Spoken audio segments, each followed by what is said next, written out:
امام مسلم نے مسلم جلد 2 صفحہ نمبر 273 پر لکھا ہے، حضرت سیدنا ابو ہریرہ رضی اللہ تعالیٰ عنہ فرماتے ہیں کہ حضور پاک صلی اللہ علیہ وآلہ وسلم تشریف فرما ہے، سامنے صحابہ حاضر ہیں، صحابہ کی مجلس ہے، آقا پاک علیہ الصلوۃ والسلام تشریف فرما ہے اور حضور پاک صلی اللہ علیہ وآلہ وسلم صحابہ رضی اللہ عنہ سے فرما رہے ہیں من اصبح منکم اليوم صائما، صحابہ آج تم میں سے کس نے روزہ رکھا ہے؟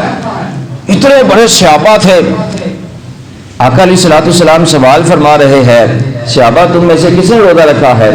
صدیق اکبر رضی اللہ عنہ عرض کرتے ہیں یا رسول اللہ صلی اللہ علیہ وسلم آج میں نے روزہ رکھا ہے۔ پھر آقا پاک علیہ الصلوۃ والسلام نے فرمایا فمن تبع منکم اليوم جنازہ، صحابہ آج تم میں سے کس نے جنازہ پڑھا ہے؟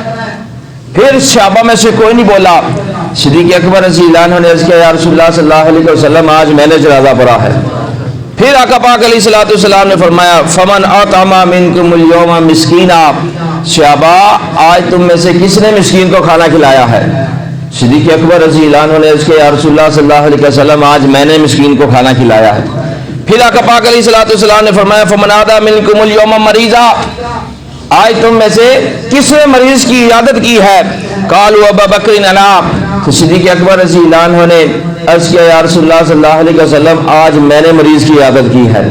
جب آقا پاک علیہ الصلوۃ والسلام نے سنا تو فرمایا میں تمانا فی الامر لا دخل الجنہ، سنو صحابہ جس میں یہ خوبیاں ہوتی ہیں وہ جنت میں داخل ہوتا ہے۔